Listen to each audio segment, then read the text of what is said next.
We haven't talked basketball on the channel in a long time. Hell, probably since last season. I used to talk sports on the channel like once every 2 weeks or once a week, but I really can't find a fuck to give about sports like I used to.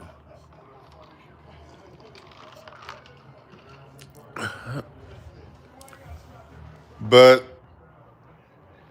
this topic I saw today, I said, let's talk a little bit of sports tonight. I'm gonna start off by saying, what's up, Sinister? I'm gonna start off by saying, for those of you watching later on, I don't care about who your favorite player is. I don't care about you disagreeing.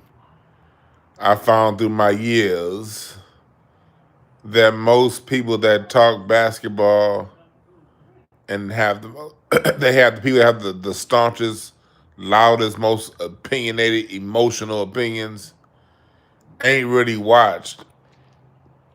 And for what they did watch, don't know what the hell y'all looking at.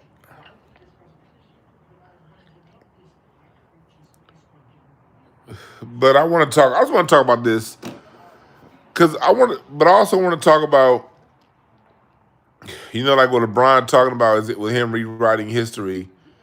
What we see going on right now in basketball is similar to what we see going on in music. And really in American history, history generally gets. I'm seeing now that I'm in my 40s with these gray whiskers. I'm seeing that history, for the most part, gets rewritten in real time. History gets rewritten in real time. And it usually happens about 20 years. About 20 years, 15 to 20 years after something. That's when they start rewriting history. 20 years later. 25 years later. And that's in basketball. So even if you don't care about basketball, this discussion we're going to have tonight is still relevant because it does carry over into other areas. But I'm going to say, what's up, Infinite One? What's up, Woody Mays, Shells, Sinister? Up in this MF, Big Lee. Hi, Top Rob. I want to talk about this. I want to talk about this.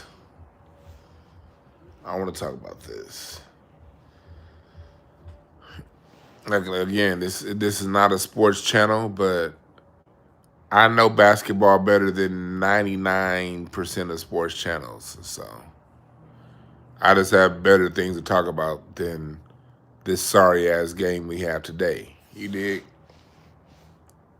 Some people can only talk sports, so they can have that sports lane. But let's talk about this how revisionist history that they behave. So for those you don't know, LeBron was on his sorry ass podcast, and he said that 90s it's harder to play 82 games in today's game than in the 90s and the 80s because of pace and things like that. And I'm like, what crack is this nigga smoking? LeBron, yo cuddle that, like, and overall, does LeBron, he disrespects the past so much. That's why I have absolutely no issue with disrespecting his game. Same thing with, like, where I have no issue like disrespecting hip hop. Hip hop is so disrespectful of his past and what it was built on. LeBron's the same way. Yeah, yeah. If you don't cut that shit, if you don't cut that shit, so let's deal with that. Let's deal with that. He said the '90s were better. I mean, the '90s was easier to play in 82 games in the '90s. Let's start off by saying this. In the '90s, they had more back-to-back games. Back-to-back heightens the risk of injury because it gives the body less time to recover. Like, do people understand that? Because of players like LeBron complaining that the NBA, it used to be, in the old days, you had 25, 24 to 28 back-to-backs every season, meaning teams playing one night on the same, they're playing Tuesday and Wednesday. They started to lighten that in the 2000s because of players like LeBron complaining, where they took it down to 20 to 22 back-to-backs. Now teams play less than 18 back-to-backs a season. And that was put in the last collective bargaining agreement. Less back-to-back games.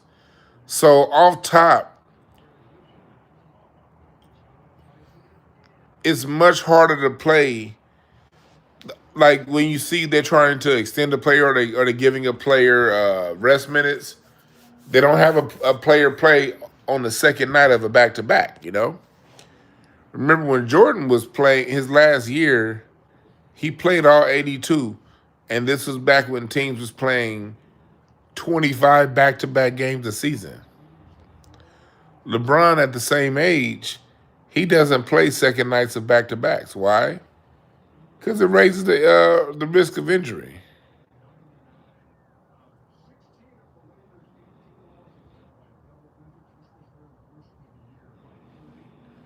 So, just off top, strength of schedule, not having to play two nights in a row, you're already dealing with the '90s have more an advantage. And let me say this. Let me give you also this disclaimer. I am not the biggest fan of '90s basketball. I'm here to tell you, I think that the '90s was one of the weakest decades in basketball because of expansion. You had all those new teams come in, the Timberwolves, the Magic, the Hornets, the Grizzlies, the Raptors, the Wolves. And so in the '90s, a lot of talent got displaced. You had a lot of really good individual talent, but it wasn't a lot of good teams as far as concentration of talent. So I'm not here to be a fan of. I'm not a fanboy of the '90s. I think the '80s were a better decade than the '90s, and then it picked back up in the 2000s. So I'm not one of those '90s revisionists like, oh, everything was better. No, a lot of '90s basketball is bad basketball because you have a lot of people in the league that would not have made the league just a couple years prior to those teams coming into the NBA, the Miami Heat, the Orlando Magic, and Charlotte Hornets, and all those teams doing expansion. So I'm not here to talk about the '90s. Everything was perfect. It wasn't. But LeBron trying to rewrite the history, that's some bullshit.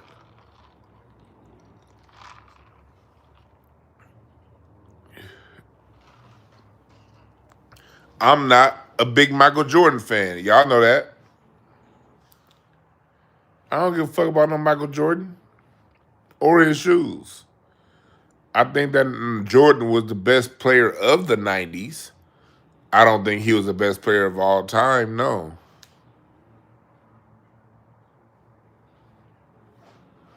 I didn't say the '90s weren't fire. Look, fam, look. What I'm saying here, there's nothing to agree or disagree with. Like, that's a fact. You can't disagree with me that a bunch of new teams came in the late '90s and the '90s. That's not up for debate. That just happened. Called expansion. and each team's going to take 15 roster spots. Timberwolves, 1988. Give my math here. Is it 88 or 87? 88, 89. 88 or 89. You get the Timberwolves. You get in 95, 96, you get the Grizzlies and the Raptors in Canada. 89, you get the Heat. You get the Magic. You get the Charlotte Hornets. Off top, you got 45, 4 teams, 15 players a team, 12 on the active roster, 3 that were on the injured roster. But so 15 total roster spots time. That's 60 players that would not have made the league just a couple years prior. That's just a fact.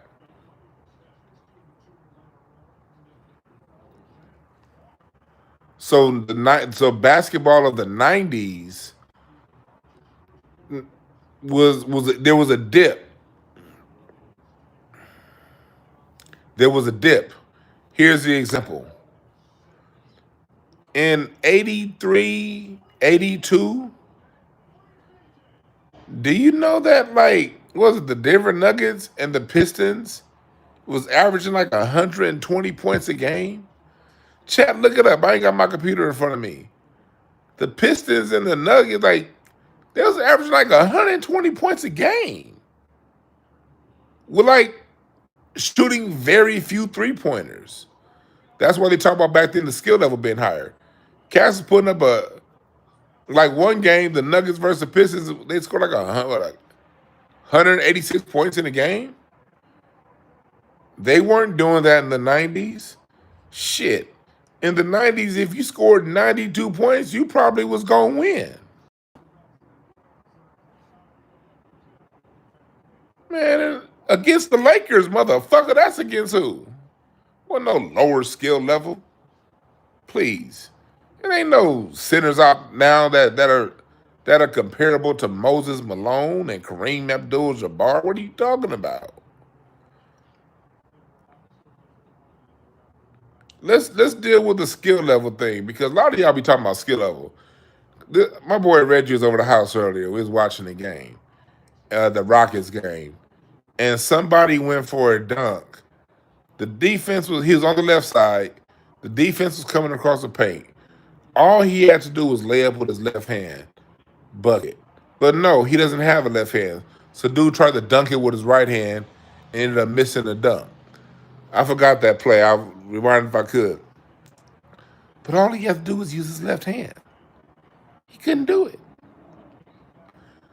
Skill level is down tremendously these days. What do I mean by skill level? You guys talk about, okay, shooting. Shooting is a skill, yeah.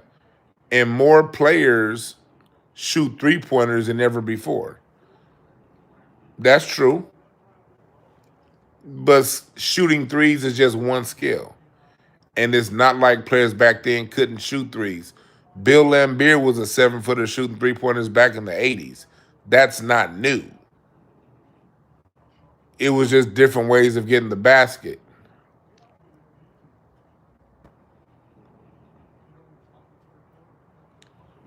You had back nowadays in back then, you don't have players that can post. Very few players can score at all 3 levels. They don't post up. And when they do post up, they can't. How many players in the league right now, centers, guards, can drop step over the left and the right shoulder? Talk to me. Since you niggas know something about skills, how many players got a drop step left and right shoulder? Huh? How often do you see players finger roll to get the shot? How often do you see bank shots?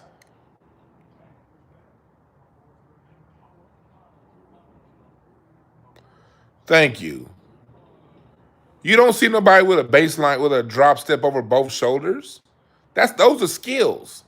The reason why centers had no need to go out and shoot threes is because they can get you on either block. How many players can post up on both sides on both blocks?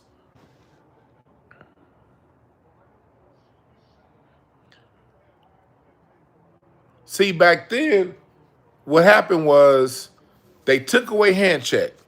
You want to talk about defense?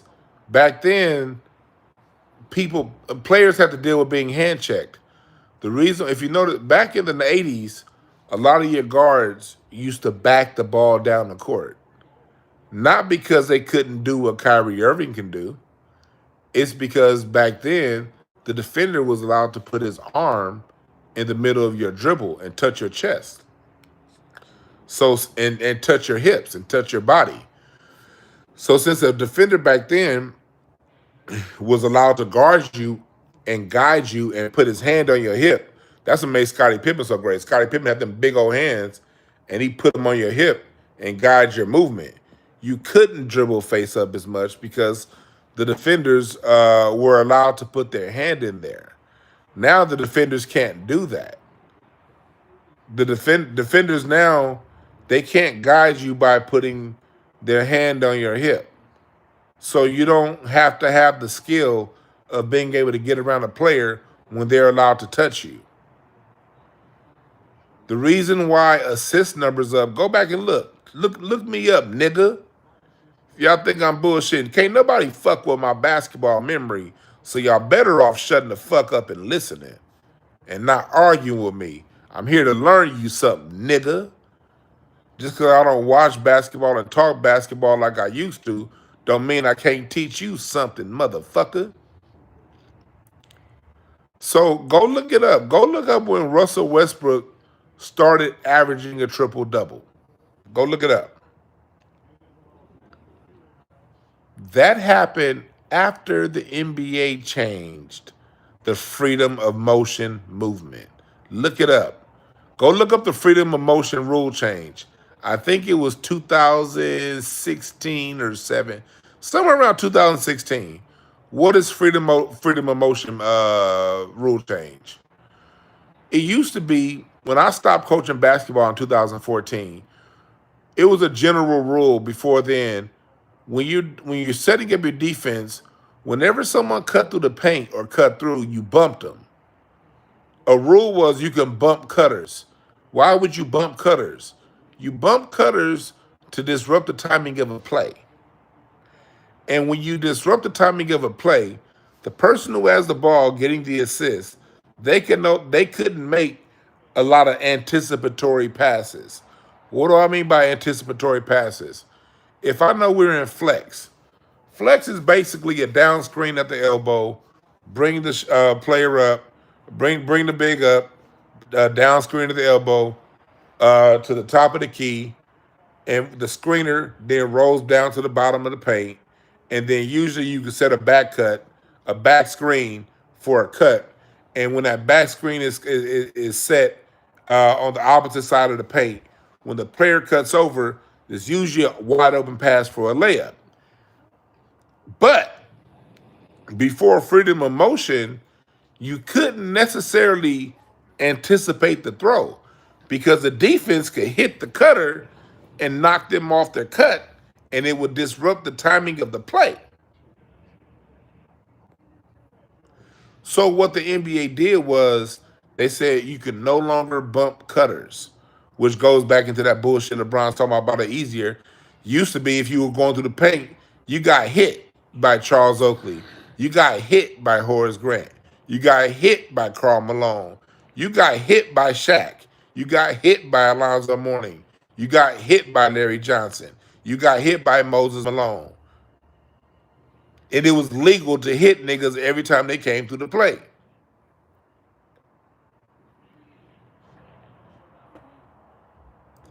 Now you can't do that.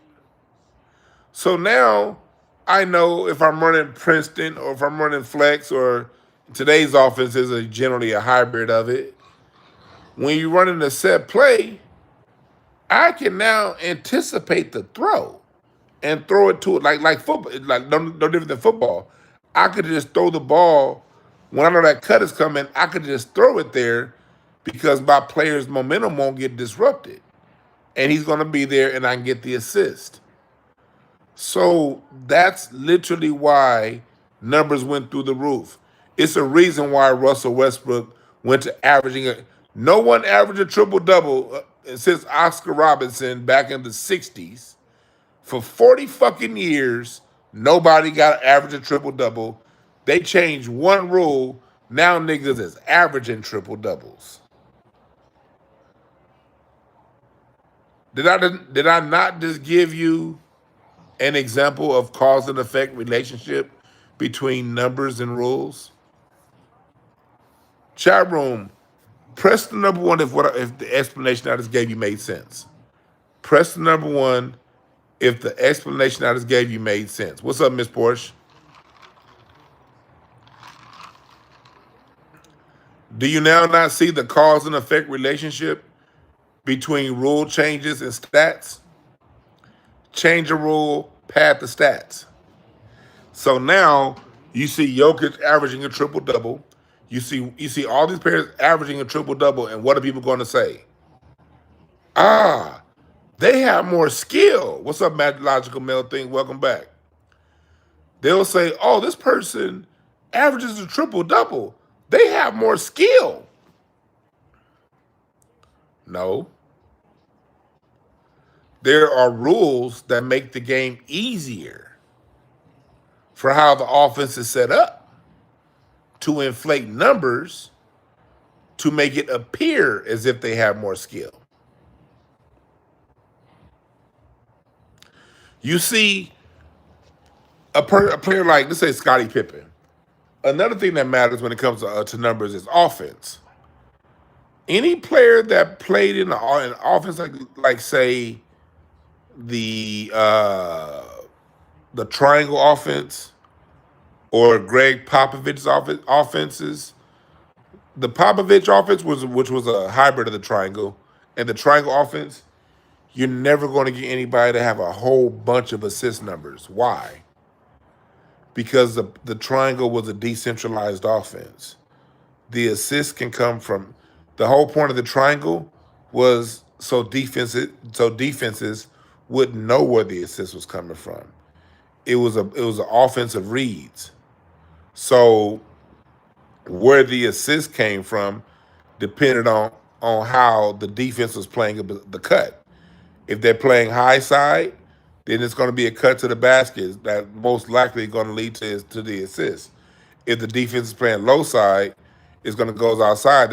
That's most likely going to lead to something where it's going to require an extra pass to get the assist.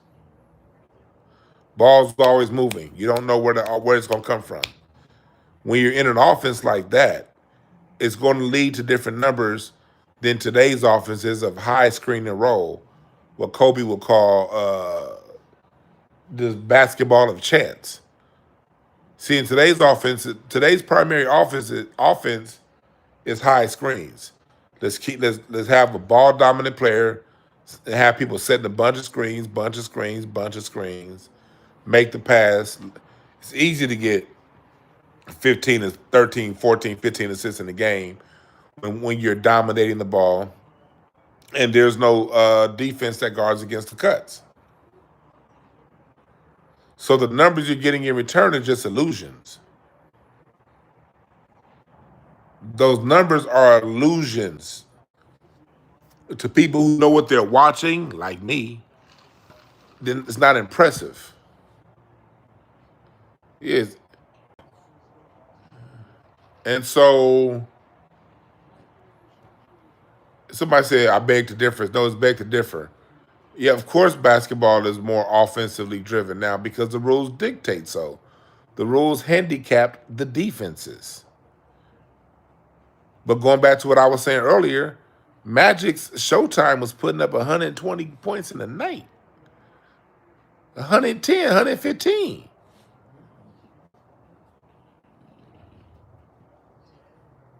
With better defense. See, people go back to the 90s. Again, the 90s, there was a dip in teams. Again, not when I say top players. The 90s, when it comes to the top players can all play in any generation. Oscar Robertson, Larry Bird, Magic, Jordan, KD, Steph. All these guys can play in any generation. The top tier guys. When it comes to the players below that, it depends on what the generation is asking and requiring of the. It depends on the rules.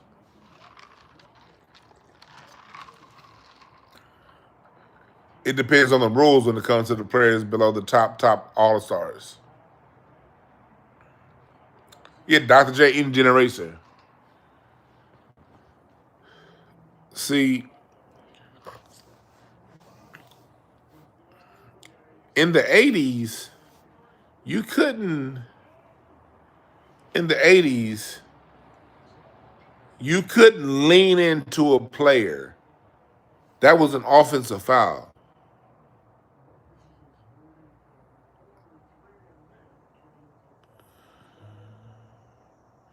Somebody said Detroit's put up 89 and 93. No, the fuck they weren't. Dude, what are you talking about, Ronnie? Are you talking about the 90s? No. Detroit was averaging 120 points a game in 1983. Go look it up. Don't listen to me. Go look it up. Go look it up. Go say, okay, what were the Detroit Pistons averaging in 1983? Go look it up. Somebody in the chat room, come back to me. Go look it up. But you look at a player like Giannis Antetokounmpo. All that, you see how he goes to the basket and basically jumps into players? That was a charge.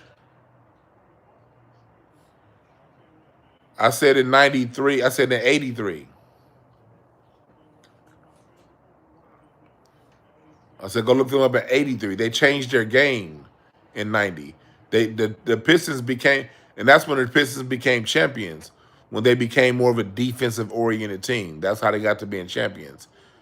But people forget they were running all up and down the court before that. There were two steps. There wasn't no gathered dribble back then. You had two steps to get the layup. Two steps. You couldn't lean into the defense.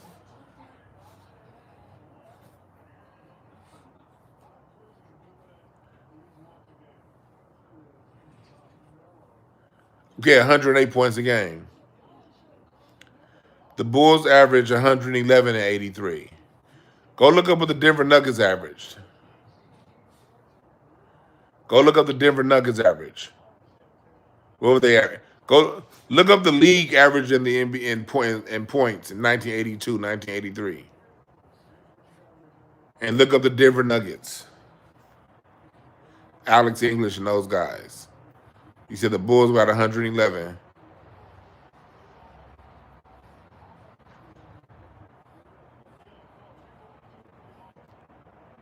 Go look it up. Them niggas was getting buckets back then. That was without threes. They had the 3-pointer, but wasn't nobody hurt. They were taking, teams were taking like less than 10 threes a night. And you couldn't get in the paint. Think about that. Think about that. You said 89, 93. What happened in 1989? And he said in 1983, 84, the Denver Nuggets averaged 124 points a game. Boom.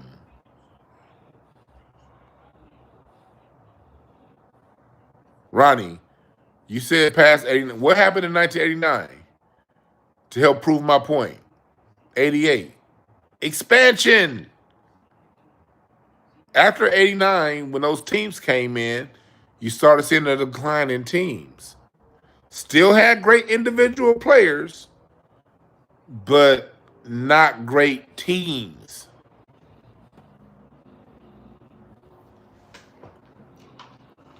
Not teams. Since y'all got to look at 83 season, people always say, well, look at who Magic had. Magic had Kareem. Matter of fact, he was an old Kareem. Magic didn't have prime Kareem last half of his career. Magic got Kareem on the last side of his career. He had prime Kareem his first 4 seasons. After that, he didn't have prime Kareem.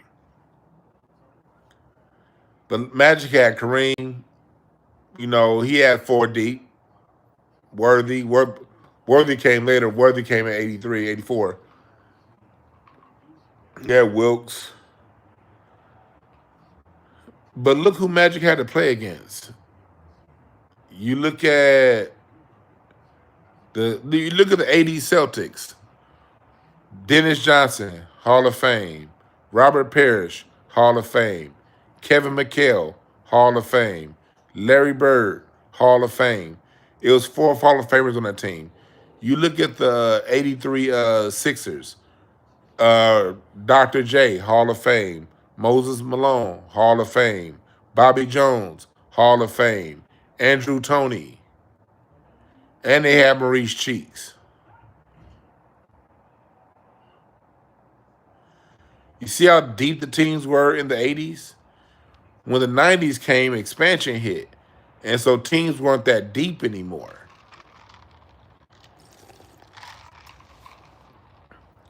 So now, when the Bulls run came, the Michael Jordan era, Michael Jordan came. AC Green didn't come till later. Green didn't make his way to the Lakers starting lineup until 1988. When we looking at the Bulls run, when Michael Jordan was getting swept by the Milwaukee Bucks and the Celtics, he was doing a lot. He was doing a lot individually, but Michael Jordan, Michael Jordan and Dominique Wilkins were right there ahead. Can we tell? Can we be 100 with it? In the '80s, Jordan and Neek were right there at each other. The difference between Jordan and Dominique Wilkins was NBA marketing in '90s. Michael Jordan had "Come Fly With Me" video. He had the shoe campaign. He had he was the media darling. The NBA started changing rules for Michael Jordan, the same way they did for LeBron. That's why this whole Jordan and LeBron debate, the league did had a similar marketing campaign and softening of the rules for both players. They softened the rules for Michael Jordan and gave him the immediate spotlight. And then Dominique Wilkins ended up having that major injury. And when the '90s hit, Jordan was clearly better than Neek by the '90s. A second Ezra, you know what you just said is bullshit. You know I know what you just said. You know what you just said is BS was because you wrote LOL after you said it. Rule for you guys: whenever someone writes LOL after saying something, they know that they're bullshitting. But they made it to the Pistons were beating up on Jordan a whole lot. So they sort of changed it to where you still have physical basketball. You just couldn't hit Jordan. The other players, Chris Mullin was still getting hacked. Mitch Richmond, Charles Barkley, they all got hit hard. You know, Isaiah. You can play WrestleMania on those guys, but Jordan, don't touch our boy.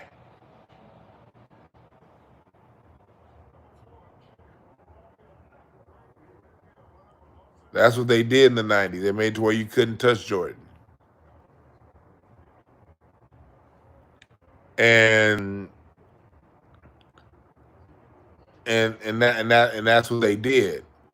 And then you not only could you not touch Jordan, Jordan ended up getting a better team than he always had one or two extra players over everyone else. Let's go to the first 3 championships. You have Jordan and you have Pippen, 2 All-Stars. And you also had Horace Grant, who, if you ask me, is one of the most disrespected legends of all time. Horace Grant was one of the greatest power forwards of the '90s. Of really more than that. Because think about Horace Grant. He didn't just win with the Bulls. He won with Orlando, and he won the Lakers. When he played with the Lakers in 2001, that's when the Lakers went 15-1.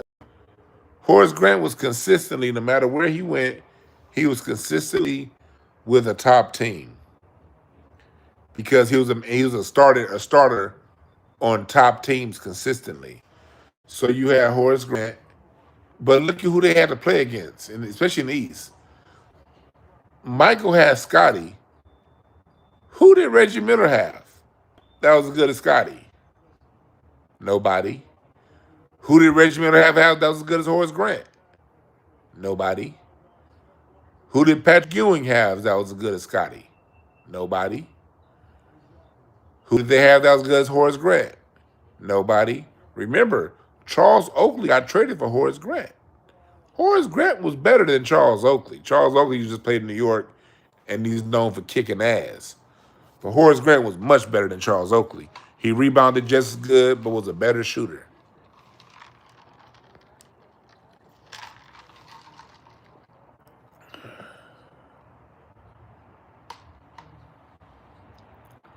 Pippen was easily one of the best defenders in the league, really starting in 90. Jordan didn't have to ever guard the other team's best player once Pippen got there.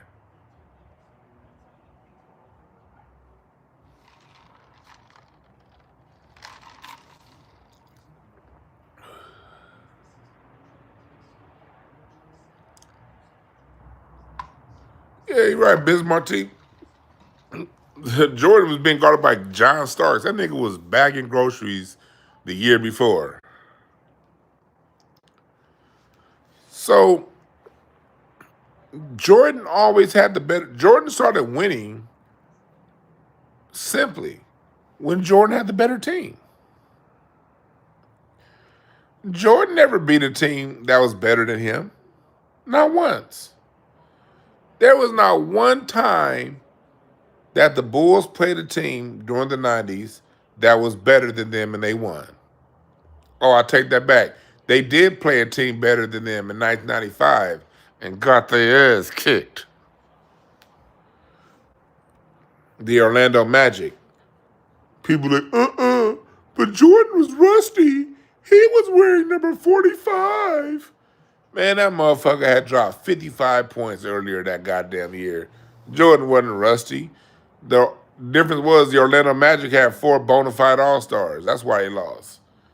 You had, no, not bona fide, you had 3 bona fide All-Stars. I don't think Dennis Scott made the All-Star team. But you had Shaq, Nick Anderson, and Petey Hardaway, and the Bulls didn't have Horace Grant or Rodman. Horace Grant was in Orlando, and they hadn't gotten Rodman yet. That's why they lost to the goddamn Orlando Magic. But Jordan fans don't like bringing up that year. Jordan playing 17 games means he was well rested, okay? The Orlando Magic were a better team. And Jordan wasn't beating the team that was better than him. He never had to be. Jordan never beat a team that was better than him. Never.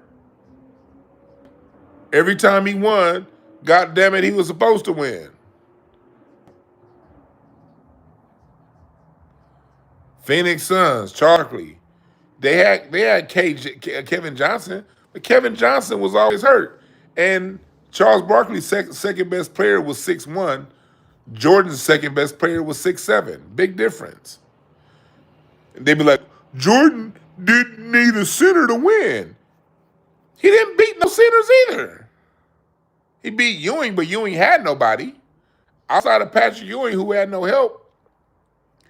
Who? The Lakers have Vlade Divac. Okay, yeah. You need a center to beat Vlade Divac. The Trailblazers, rest in peace, had Kevin Duckworth at center. You don't need much of a center to beat. I don't want to be disrespectful because Kevin Duckworth is no longer with us, but we talking basketball. Kevin Duckworth was a screen setter. He wasn't known.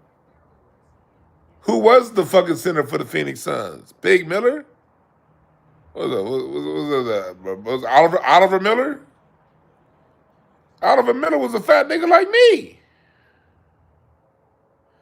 Jordan never played the Spurs in the playoffs. David Robinson was in the West. Jordan was in the East. When he ran up against Shaq, he got his ass kicked. Don't nobody be like in '96, well, the Orlando Magic had an injured Shaq. Don't nobody say that.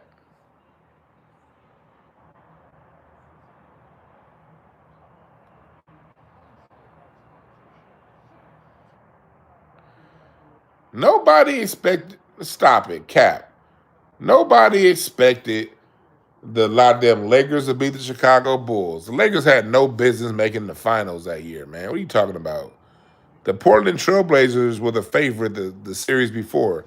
Magic was playing with an injured James Worthy, rest in peace, Eldon Campbell, and Vlade Divac. Byron Scott had gone on to Indiana. Magic, I don't know how in the hell Magic got to the finals in '91. Lakers were old, and at the end of their run, didn't nobody expect the Lakers to beat no goddamn Chicago Bulls. The Lakers weren't expected to beat the Portland Trailblazers the round before that. They were injured and old. Yeah, Jordan swept Orlando with an injured Shaq. Shaq had a broken. Remember, Shaq got his finger broken by Matt Geiger and missed most of that season. Like people to give, oh man, Jordan was hurt or Jordan was old, but yeah, look, yeah, they played it. It was against an injured Orlando Magic team. That's a fact. As a matter of fact, that's why Shaq came to the Lakers, because Shaq felt disrespected that whole season from being injured. Yeah, on one hand, the Bulls fans would be like, they'll want an excuse and be like, well, Jordan only played 17 games. But then I'd be like, well, Shaq missed most of the next season and he was playing. He wasn't all the way right. And Penny had gotten hurt too.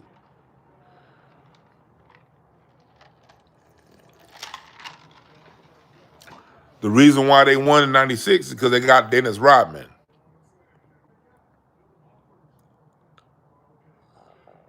Yeah, Nick Anderson wasn't the same.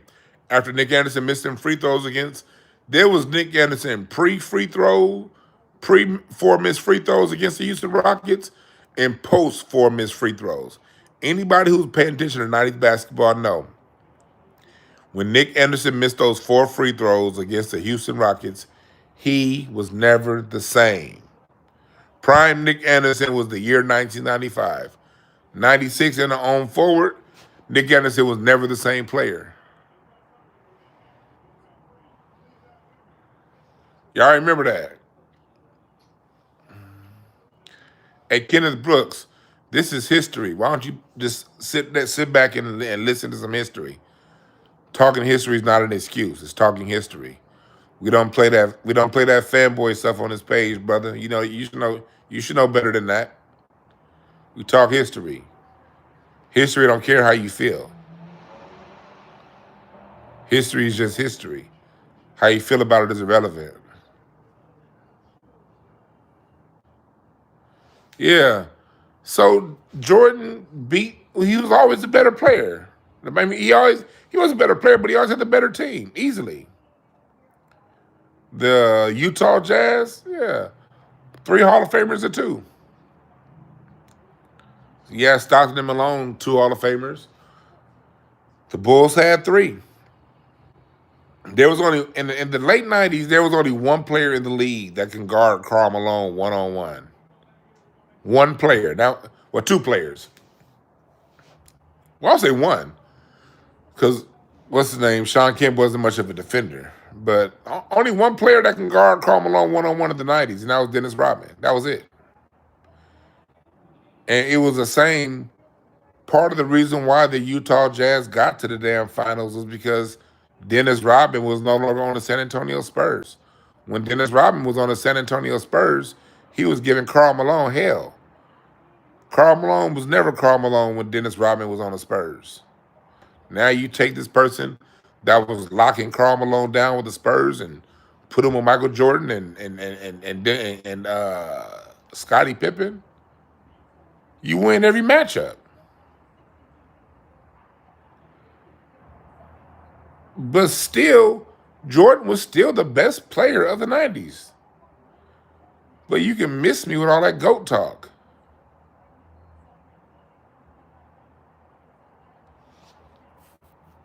That's real talk. Ain't shit. You right about that, Kenneth. It ain't a player that can guard Rodman now. I mean, Karl Malone now.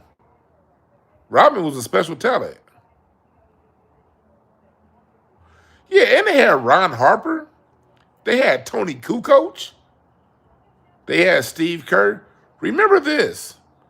Those the Bulls role players were so good. They continued winning championships after leaving the Bulls. Think about that. Steve Kerr left, won a ring with the San Antonio Spurs. Ron Harper left, won a ring with the Lakers. Horace Grant left, almost won a ring with Orlando, won one with the Lakers. Those are extremely high quality role players.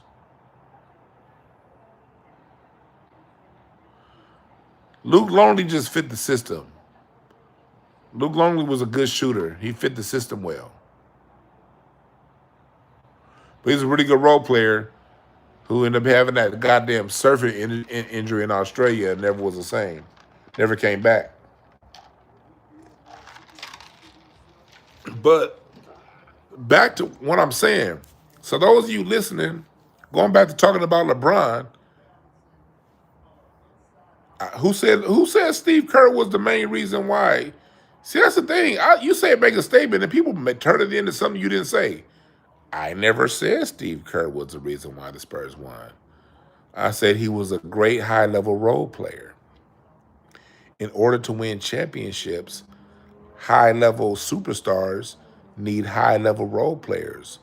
A high-level role player is someone that's going to be in their position in the offense at all times. Players that can hit open shots. Players that can play defense. Players that specialize in skill sets that suit the star player.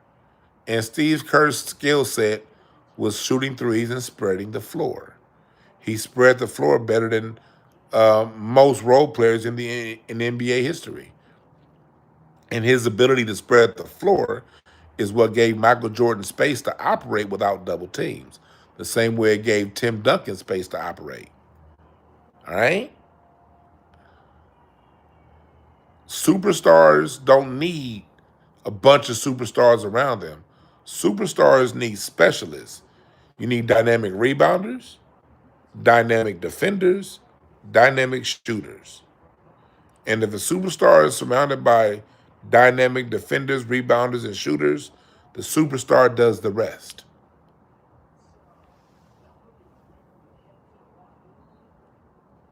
Yeah, efficient, high IQ players that are going to be where they need to be on the court at all times. Basketball is a game of inches. The difference between a made and missed shot is about this much space. Do y'all know that? Pay attention. The difference between a shot that's open and a shot that's blocked is usually about 2 to 3 inches. Pay attention. Just watch basketball. The difference between a block shot and a made shot is about 2 or 3 inches. So you need players that are highly efficient at, at catching and shooting, at passing, at spacing the floor, knowing where to be, knowing how to drop to the level of the ball, knowing how to drift into the open space. You see a superstar going down the middle. A high-level role player knows how to create angles for their superstars to get passes back out to them. These are all factors in basketball.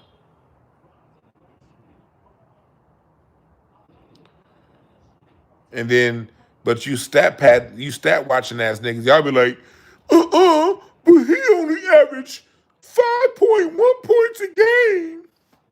Yeah, because some games we don't need that role player to score because a superstar got it, or a different role player is hot. But that player that only averages 5.1 points a game on the right night in the playoffs, they're going to give you 15, 16, 17. because they're where they need to be and they're hitting open shots, which is keeping the space for their superstar to then operate without being collapsed. The reason why Kevin Durant lost in the Thunder, the reason why they lost to the damn what do you call them, the Golden State Warriors in the Western Conference Finals, was Andre Roberson. Who remembers that? Roberson was the reason why the Thunder couldn't beat the Golden State Warriors. He couldn't shoot. So when the Warriors made that comeback, when the Thunder were up 3-1, the adjustment that they made was to leave Roberson open and triple team KD and collapse off of Russell Westbrook because he couldn't shoot. So since Westbrook couldn't shoot and Roberson couldn't shoot, the last 3 games when the Warriors made that comeback, they triple teamed Kevin Durant. Kevin Durant couldn't be touched one-on-one. Hell, he couldn't. The double teams weren't working. Kevin Durant was torching the Warriors and they double teams. But Roberson couldn't hit the corner three. So since Roberson couldn't hit the corner three, zone defense, triple team. And a role player that couldn't shoot was the difference between a potential dynasty in the Oklahoma City Thunder to the team being broken up.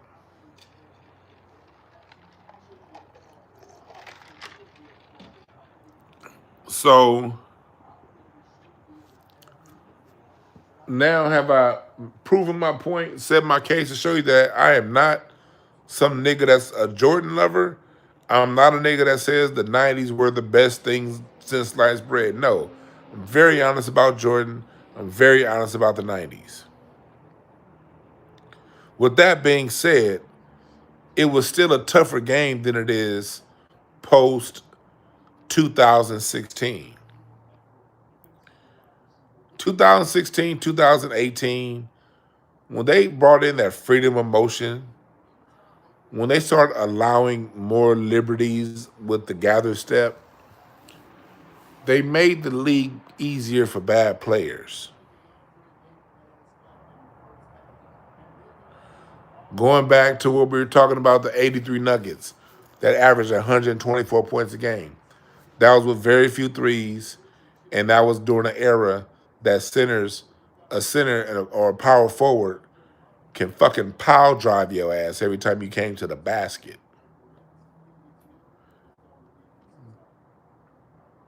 Those players back then got their shots off. They scored mid range, man. But you had to have more. Back then, you had to have a much wider variety of release points on your shot. Nowadays, you get the basic jumper and you get teardrops. Those are the 2 primary release points that you get. Am I wrong, chat? Give me some other release points that you see these days. You have the general straight ahead jump shot, and you have the teardrop. You don't see finger rolls anymore. Back then, you had a finger roll was part of your skill set, probably. A hook shot was part of your skill set. Scoop shots. Being able to get your shot off on both blocks. Being able to turn around over either shoulder.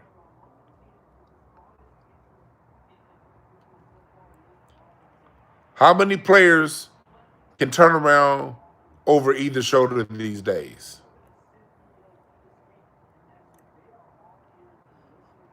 How many finger rolls do you see these days? How many hook shots?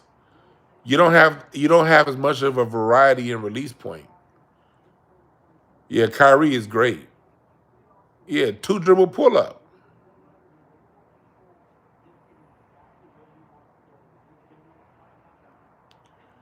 That's what we mean by nowadays is less skill. You see less variety of release points, less ability to score on the block. And another thing that you get when it comes to like players averaging so many points, you'll see Luka. Luka, he's averaging 33 points, but how many free throws is he getting? So many people's points are coming from free throws. Cheryl, am I wrong?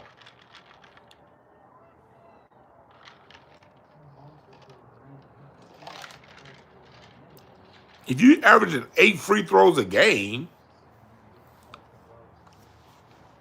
you gonna hit 7.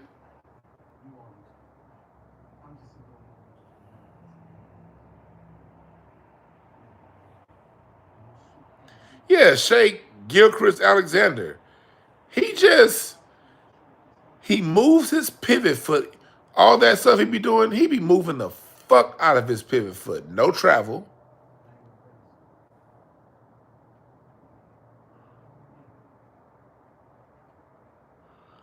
They're getting points at the free throw line.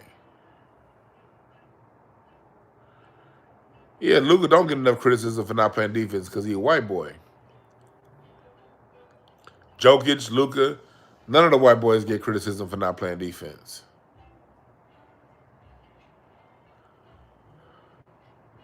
So going back to LeBron talking about it's easier to play 82 games, then why aren't the harder to? No, it's not. It's because the players are softer. It was harder to play 82 games back then because you get your ass kicked just for like goddamn. All I want to do is make a layup.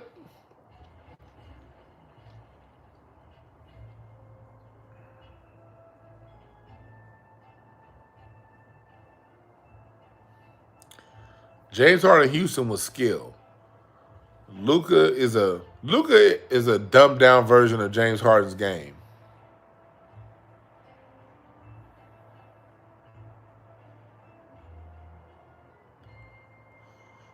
Hey Jones, evil finger roll from the 3-point line. Yeah. So the fact that defense is more physical back then makes it harder to play all 82. Let's go back to the 80s. Do y'all know that in the 80s, up into the early 90s, all teams were still taking commercial flights? How can LeBron fix his mouth to say it's harder to play 82 games now than it was back then? When back then they were flying on goddamn United Airlines. Teams was getting flights on the same goddamn American Airlines flight as you, and they only had like 4 first class seats. That means the rest of those tall ass players was in coach. And let's take it another level. That was back in the 80s when people could smoke cigarettes on the airplane. So you young motherfuckers don't remember them days. Yeah, back in the 80s, they smoked cigarettes on the airplane and cigars. So you're in the airplane flying coach with people smoking cigarettes right next to you. See, LeBron has no respect for the players that came before him. That's why he's going to be so disrespected in his retirement, because of how he treated the players before him. No respect.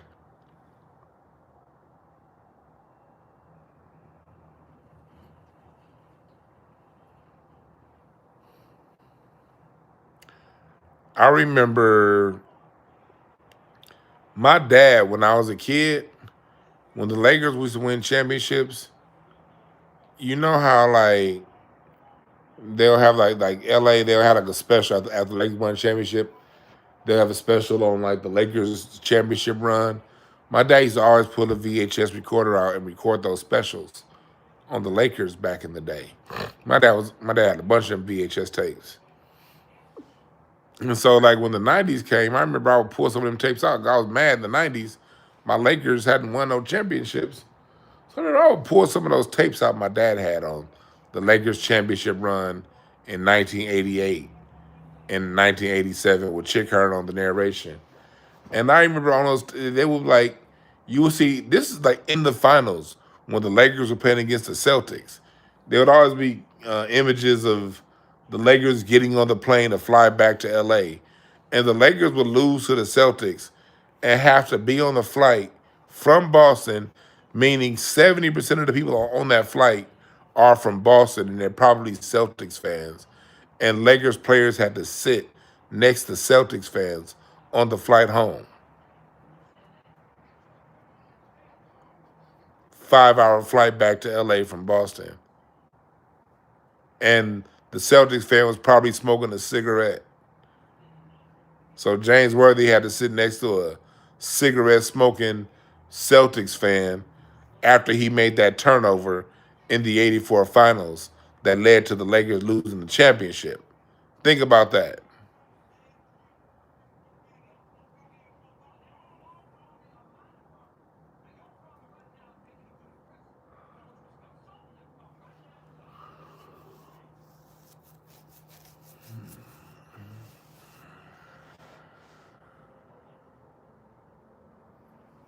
Hell yeah, Boston racists.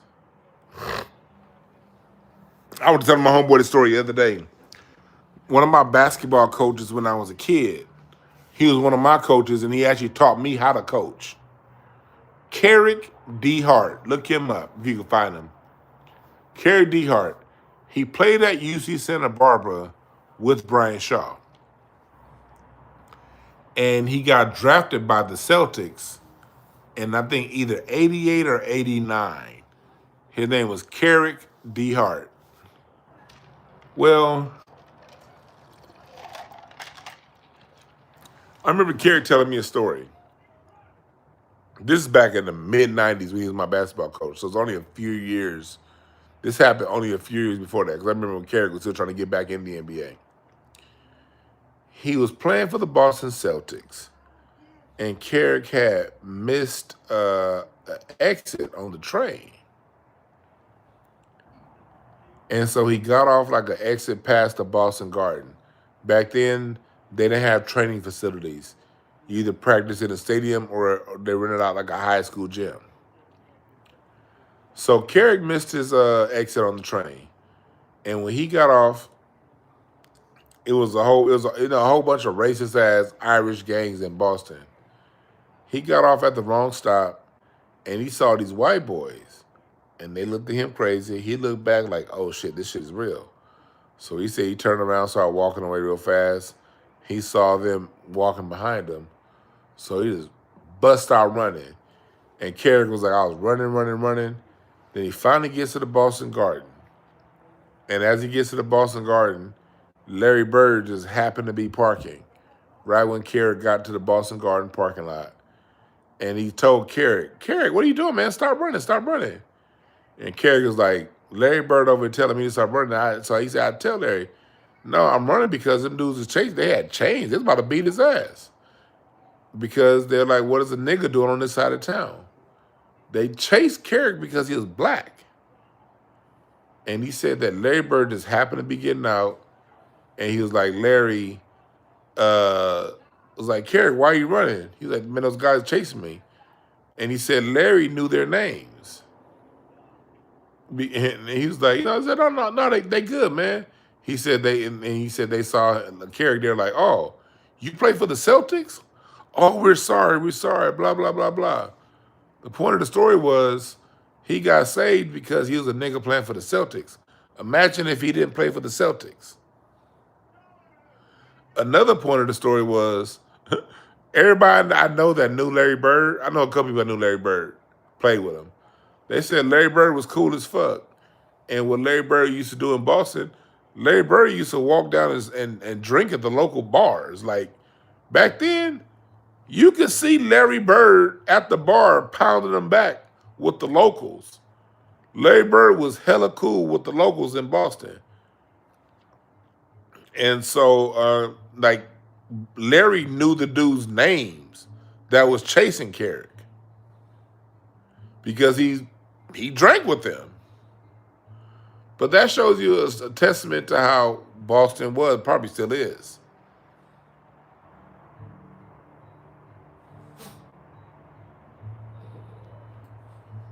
That's what we're talking about on Hazley, you right. But that was a story that I had heard from a former player that played with the Celtics back in the late 80s.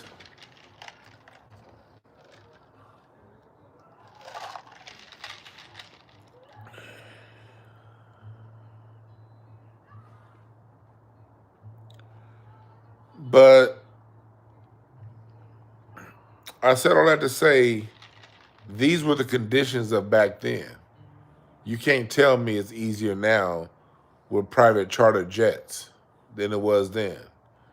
Speaking of charter jets, hell, do y'all know? That's why I wanted to. That's why Doc Rivers ain't shit. Charter jets is the reason why Tim Duncan didn't play for the Orlando Magic. Do y'all know that? Tim Duncan was going to leave the Spurs and go to the Orlando Magic to play with T Mac and Grant Hill. But the difference was Tim Duncan wanted his family to be able to fly on the plane when they go on road trips. And Doc Rivers said, no family on the plane. And that's why Tim Duncan ended up deciding to stay with the Spurs. Y'all know that? Had Tim Duncan gone to the goddamn Orlando Magic, my Lakers might have 4 or 5 more championships. But this motherfucker decided to stay. God damn.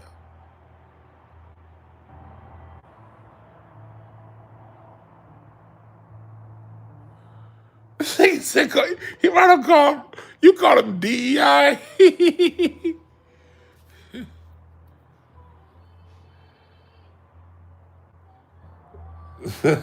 Y'all stupid.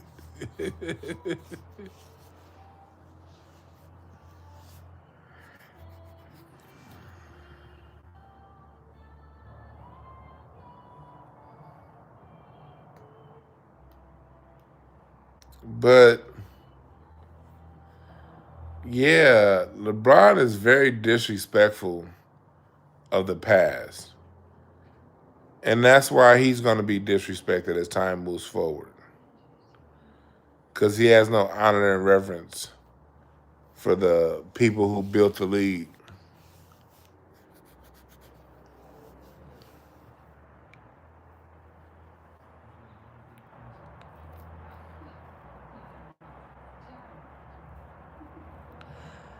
Yeah, you're right. Giannis was talking about that. I'm not team hopping stuff. Yeah, he ready to go now. He ready to go.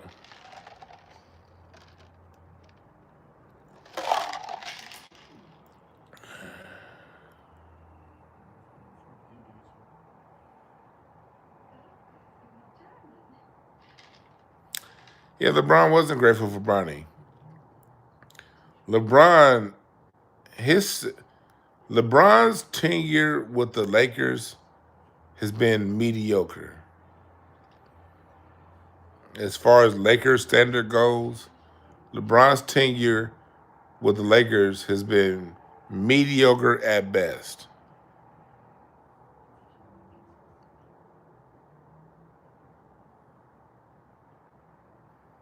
Mediocre at best. We got a fake bubble ring that everybody know had y'all had to play all 82. The Lakers would have been too goddamn injured to even make it to the goddamn finals. Kenneth Brooks, I might be being nice. Oh yeah, Draymond is disrespectful too. Hell, if if I was Steph Curry, I would get that nigga Draymond traded. You kissing up the ass of my rifle? Fuck out of here. How do I know you not working with him when we play against him?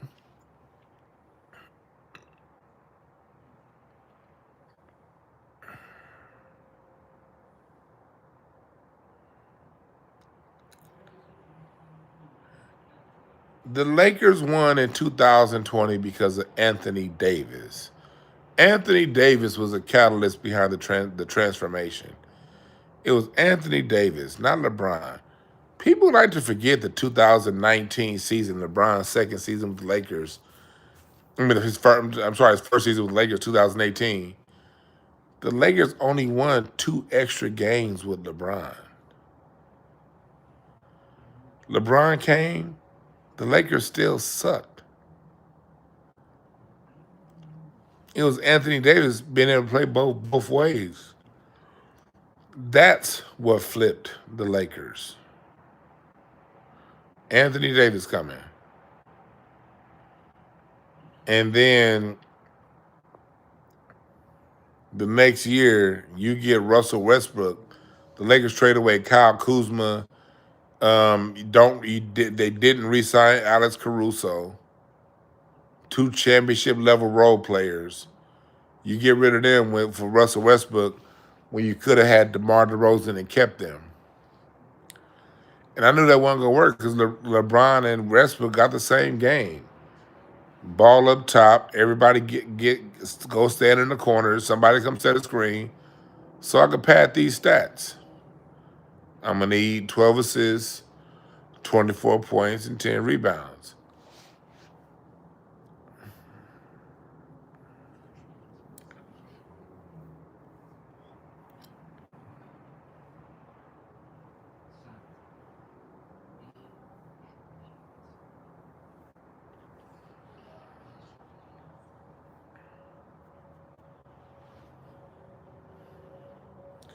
My thoughts on Rob Pelinka? The Lakers should have kept Mitch Kupchak. That was where Jenny fucked up by getting rid of Mitch Kupchak. All them players Mitch Kupchak drafted, a lot of them cats are still there. Still, I mean, he's not still, they're still in the league. Pelinka's been okay. I think he's been better than average. He's putting the right players around LeBron.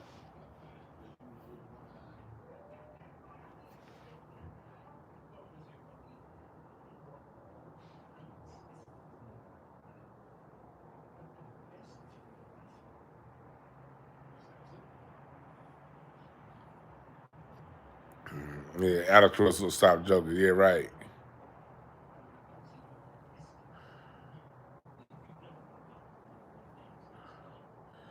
Now I got to give Mitch Kupchak credit because Jerry West. You got to remember, Jerry West was a mastermind, but Jerry West left the Lakers early 2000s. When did Jerry West leave the Lakers? 2002, 3.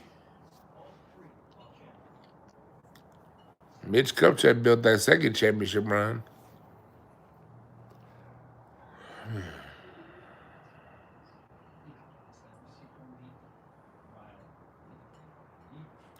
Yeah, 2000 when Jerry West left. Yeah, he brought Shaq in. They won that first championship, and he was out. He went to Memphis, and then he went to the Clippers, and then he went to the Warriors. He helped the Warriors shape their roster. Then he was done.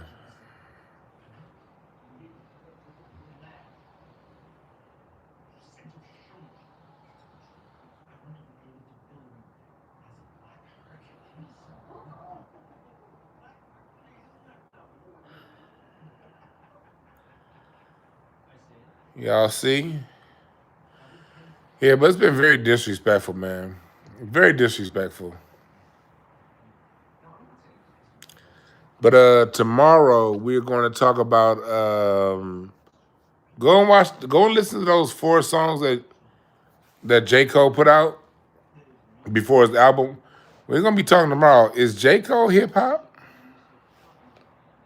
I was listening to the Justin Hunt show tonight, and he raised a good question. Is he hip hop?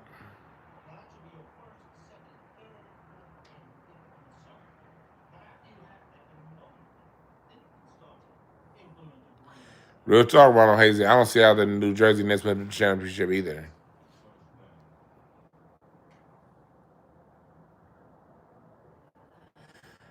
We're gonna talk about J. Cole. We're gonna talk about some hip hop music stuff tomorrow. We talking music tomorrow.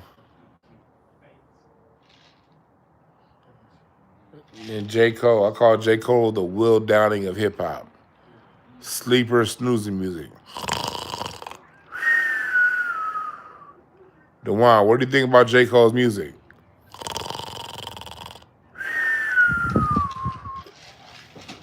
I'm be snoring like Rocky. Y'all see Rocky? Rocky. This is what I think of J. Cole's music. Like Rocky. Rocky be knocked out. That's what J. Cole's music made me do. It made me lay out like Rocky.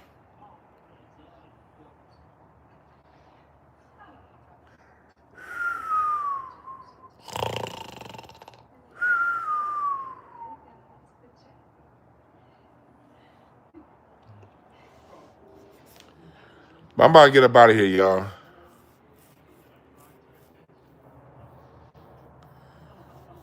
We're gonna be talking about this. We're gonna be talking about that tomorrow. Go to my Patreon for my interview with Dr. Short that you saw earlier. Catch up on it on Patreon, all right? A real talk, Frankie Crocker. I appreciate it. Yeah. But, you know, if I cussed you out tonight, don't take it personal. When I talk basketball, I talk shit. Like, to me, basketball and shit talk go hands in hand.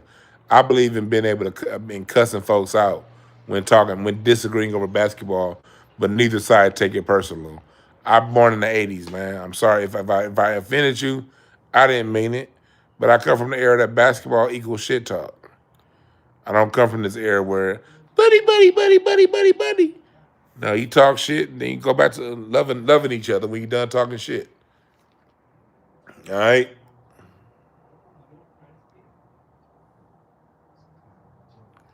We'll talk about more of this tomorrow. My wife just got home. I'll holler at y'all.